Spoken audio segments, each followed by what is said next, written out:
Hey guys, this is Brian with another Optimal Living 101 video. This one's on the top 10 tips on how to take consistent, impeccable action to achieve your goals.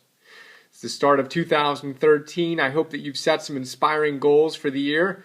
Maybe you've got some New Year's resolutions tied into some action steps you're going to go out and rock to achieve another extraordinary year, to create another extraordinary year. And I'm excited to share these top 10 tips on how to help you rock it. Last month, as part of our Optimal Living 101 series, we taught a class on how to set goals that will actually make you happy. This month, we're doing a class on action and how to take consistent, impeccable action to achieve your goals. And I've got a top 50 list of big ideas. I will link to that below, but here's the top 10. That will be the cornerstone of the class that I'm teaching. I'll link to that as well. So number one, we want to build your willpower muscles. I'm going to repeat this again and again and again, but willpower, whether or not we have self-mastery, the ability to do what we need to do when we need to do it, is the greatest predictor of our health, happiness, quality of our relationships, our wealth. It's amazing. Willpower outpredicts IQ for academic success by a factor of 2. Give me someone's IQ, tell me about their willpower, and I will be able to predict their academic performance and everything else way better knowing their willpower than their IQ. It's extraordinary. So I did a separate video on 10 ways that you can build your willpower. I will link to that as well. But very quickly, the first way you build your willpower is meditation. Meditation? Yeah, because meditation helps us train our attention, which is the number one key here. It doesn't matter what systems you have, GTD or otherwise, if you can't put your attention where you want, when you want, none of this stuff matters. Meditation doesn't need to be wacky. Just spend a minute or 2 or 5 or 10 or 15 a day training your mind. Number 2, breathe deeply. I'm going to go quickly. Taking a deep breath is the best way to build our willpower. Exercise, we talk about that all the time. Eat. Low glucose is a great way to destroy your willpower. Build your willpower with small stuff. Even just sitting up more consistently, sitting up straight consistently throughout the day will actually build your willpower muscles that will affect other aspects of your life. It's amazing. Reduce the variability of your behavior.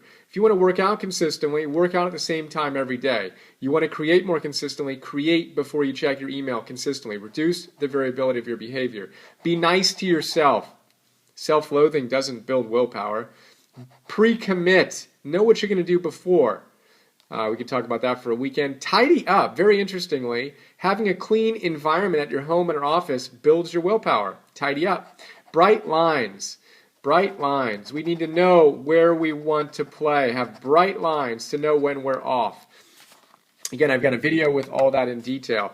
Number 2, you need to stop doing something, perhaps, that's really bringing you down.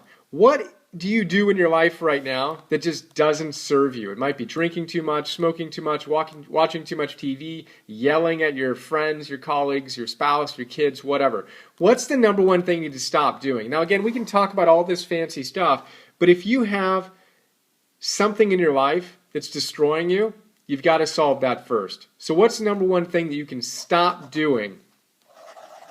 Get on that. And as we do that and we remove the things that are destroying our health, let's think about what we can start building in. What's the number one thing you can start doing that if you did it consistently would have the most positive impact in your life? Start doing that now. Number 4 is tied to those two, which is rock your fundamentals. We need to identify the things we do when we're on. Mine include exercise, nutrition, and attention training, which includes meditation, optimism, and gratitude.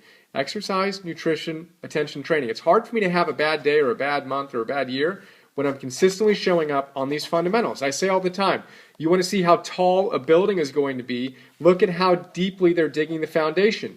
Now you can set up, this fantasy of having a skyscraper with marble floors on the top floor, but if your foundation isn't solid, it doesn't matter. It's going to topple the first time you hit a challenge. You need to have strong fundamentals. Number 5, you need to make 100% commitment to your goals. If you're kind of sort of committed, well, it doesn't matter. You're going to give up the first challenge you hit. So make 100% commitment, then recommit. And recommit, and recommit, and recommit. Number 6, quit being a perfectionist. We talk about this all the time too, but perfectionism is a great way to thwart your activity level and procrastinate and all that stuff. You need to embrace the fact that mistakes will happen. They're just like mistakes. You're not going to go through your whole life like you're filming a movie and do it in one take. You're going to have mistakes. Oops, take it again. Not a big deal. Become an optimalist versus a perfectionist. We have a video on that as well. You need to make failure okay. It goes with, Alan Watts used to say, things go with other things. Failure goes with success. It's just how it works. You can't separate the two.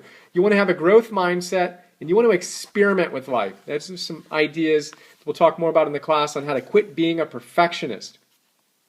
Number 7, make yourself proud. In any given moment, you have a choice. Step forward into growth, back into safety, the +1, -1 that we talk about a lot.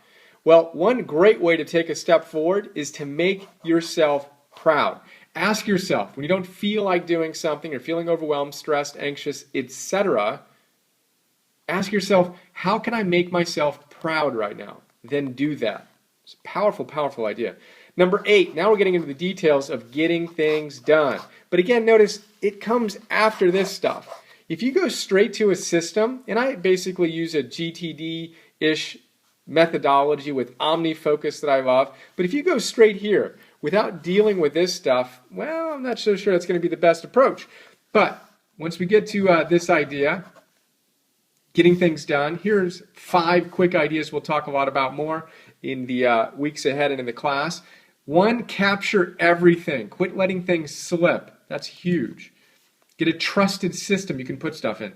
Things that take less than 2 minutes, you need to one-touch them. Emails, bills, etc. One touch, single handle. Things that take less than 2 minutes. Get your inbox to 0. Shoot for once every 24 hours.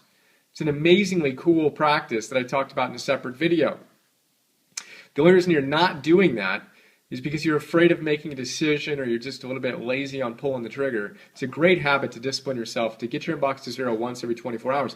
Now, if you don't do that, it's probably because your standards are kind of low in that domain of your life. Raise your standards in that and everything else you're doing in your life, and your life will change.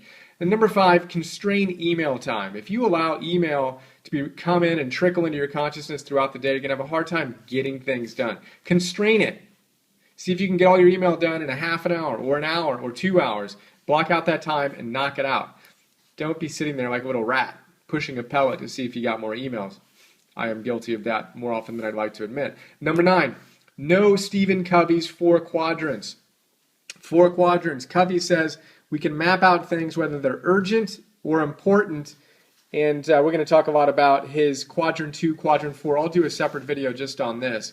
We want to spend time in things that are not urgent but are important, like meditation, exercise, good relationships, etc. We want to spend less time in the 4th quadrant, which is it's not urgent, it's not important, it's time-wasting activities, checking email again, going to ESPN or whatever it is you do to zone out. And you want to find a way to move.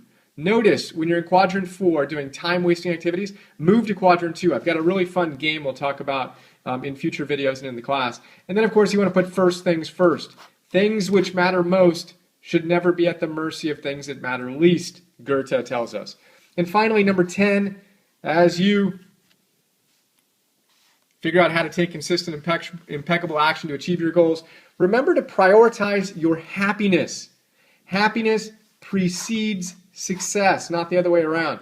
So take care of yourself. Have fun. This whole process is supposed to be enjoyable. Don't stress yourself out as you do this or whatever else you're passionate about. Have fun. Prioritize your happiness. There you go. Really quick look at 10 ways to take consistent, impeccable action to achieve your goals. Hope you enjoyed it. Hope you got something meaningful out of that. If you're feeling it, join us for the action class. Join us for the monthly work that we do, where every week I have a different session, a Q&A, or I bring a philosopher's notes to life. Having a lot of fun with it. Some extraordinary people are involved, and I'd love to play with you if you're feeling it. So there you go. Top 10 tips on how to take consistent, impeccable action to achieve your goals. Have an awesome day, and here's to an extraordinary 2013 and beyond. See ya.